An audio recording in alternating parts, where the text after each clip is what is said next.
Hello student, चलिए आज की वीडियो में हम बात करते हैं मैक्रो इकोनॉमिक्स क्लास 12 चैप्टर 4 में जो टॉपिक है। सबसे पहला टॉपिक है एग्रीगेट डिमांड। ये चैप्टर नंबर 4 का लेक्चर नंबर फर्स्ट है, पहला लेक्चर है। क्योंकि लंबा चैप्टर है तो कई वीडियो इसके बनेंगे, तो वेट कीजिएगा मेरे वीडियोस को, चैनल के सब्सक्राइब कर लीजिए ताकि इस चैप्टर के सारे वीडियोस आपको मिलते रहे लगातार। चलिए हम बात करते हैं एग्रीगेट डिमांड की। एग्रीगेट डिमांड को शॉर्टकट में कहते हैं AD, means A for aggregate, D for demand. Aggregate demand क्या होता है? Aggregate demand, aggregate demand is the value of total expenditure on all goods and services in an economy during a fiscal year। मतलब aggregate demand क्या होता है? किसी भी एक कंट्री में जो टोटल एक्सपेंडिचर होता है वहाँ के जो रहने वाले रेजिडेंट है, नॉन रेजिडेंट के द्वारा, उनके द्वारा जो टोटल पूरी इकोनॉमी के जितना भी एक्सपेंडिचर किया जाता है एक फिस्कल ईयर, मतलब एक अकाउंटिंग ईयर के दौरान, उसको एग्रीगेट डिमांड कहा जाता है।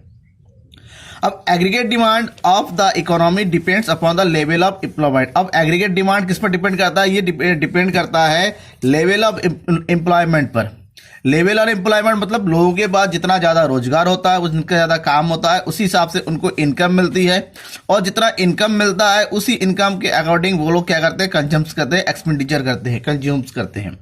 यानी कि यहाँ पर लेवल और एम्प्लॉयमेंट के ऊपर डायरेक्ट डिपेंड करता है हमारा aggregate demand. That's why there is direct or positive relationship between the level of employment और output in the economy and the aggregate demand. इसका मतलब होता है लेवल ऑफ एम्प्लॉयमेंट के बीच में और एग्रीगेट डिमांड के बीच में किसी भी इकोनॉमी में हमेशा डायरेक्ट रिलेशनशिप होता है। अब किस तरीके से होता है डायरेक्ट रिलेशनशिप? ये होता है इंक्रीज, अगर एग्रीगेट एक्सपेंडिचर में इंक्रीज होता है, मान लीजिए एक्सपेंडिचर में जो इंक्रीज टोटल एग्रीगेट एक्सपेंडिचर को जो है हम यूं हिंदी में कह सकते हैं कुल व्यय, यानी कि होने वाला जो टोटल एक्सपेंडिचर है अगर ये बढ़ता है तो rise in level of employment, तो हम ये समझ सकते हैं कि कंट्री में जो एम्प्लॉयमेंट का लेवल जो है बढ़ रहा है। और उसी का ऑपोजिट होता है अगर एग्रीगेट एक्सपेंडिचर में अगर डिक्रीज होता है, means decrease of aggregate expenditure, it's shows that the fall in the level of employment, की कंट्री में एम्प्लॉयमेंट का लेवल जो है क्या हो रहा है? गिर रहा है, नीचे हो रहा है। अब ये ऐसा इसलिए होता है क्योंकि किसी भी कंट्री में जो डिमांड है, डिमांड लोगों की इनकम पे जुड़ा होता है, लोगों की इनकम वहाँ की एम्प्लॉयमेंट से जुड़ा होता है, डायरेक्ट कनेक्शन होता है। एम्प्लॉयमेंट होगा लोगों के पास काम होगा, देन उनकी अर्निंग होगी, देन वो एक्सपेंडिचर कर पाएंगे, एक्सपेंडिचर करेंगे तभी डिमांड होगा, यानी कि ये सब आपस में इक्वल होता है। दैट्स वाई हमेशा एम्प्लॉयमेंट जो है एग्रीगेट डिमांड डायरेक्टली एम्प्लॉयमेंट को शो करता है।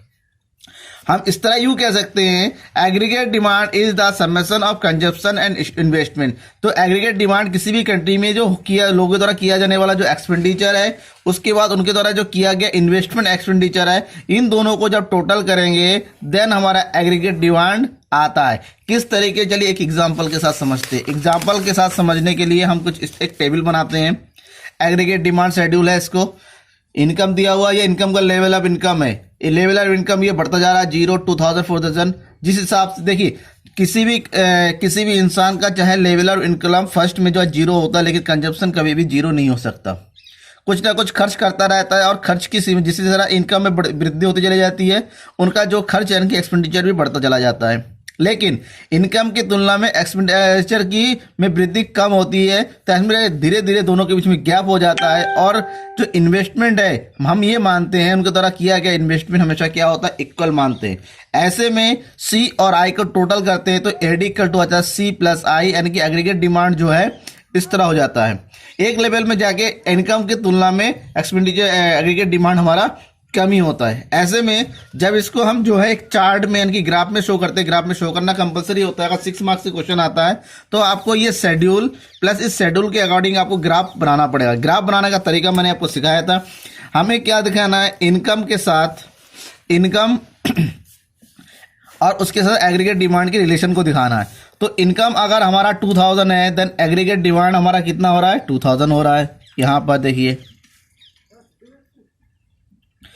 अब अगर एग्रीगेट इनकम 4000 हो रहा है तो एग्रीगेट डिमांड 3000 है।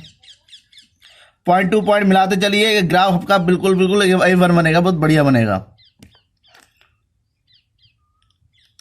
नेक्स्ट, अगर इनकम 6000 है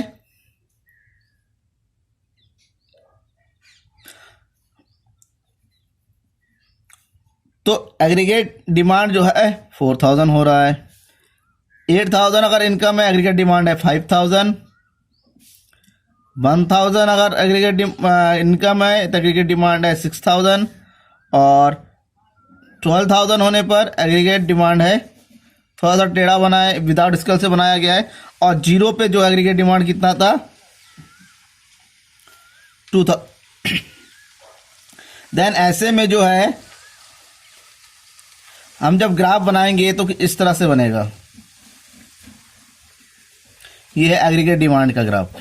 तो सिंपल वे में ग्राफ अगर बन गया ये, अब इस ग्राफ को जो है आपको थोड़ा एक्सप्लेन करना है। एक्सप्लेन करने के बाद एक चीज और पूछा जाता है, कंपोनेंट्स ऑफ एग्रीगेट डिमांड। क्या, what is the components, what are the components aggregate demand. Aggregate demand के जो कंपोनेंट्स को हम 4 टाइप में बांट सकते हैं, 4 कंपोनेंट्स इसके।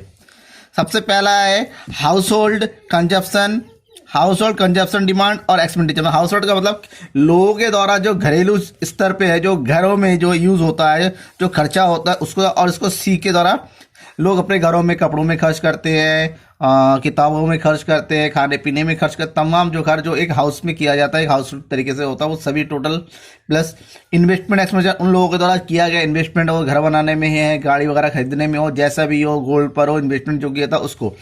साथ ही साथ गवर्नमेंट एक्सपेंडिचर और demand for goods and service. Government के द्वारा जो खर्च किया जाता है गुड्स एंड सर्विस पर, गवर्नमेंट के द्वारा जो खर्च किया जाता है किसी भी इकोनॉमी के जो है ग्रोथ के लिए, देन उसको जी के द्वारा वो करते हैं। और लास्ट में बचता है नेट एक्सपोर्ट। नेट एक्सपोर्ट का मतलब जो एक्सपोर्ट होता है ये शामिल किया जाता है, एक्सपोर्ट में से इंपोर्ट को माइनस कर दिया जाता है तो नेट एक्सपोर्ट आता है।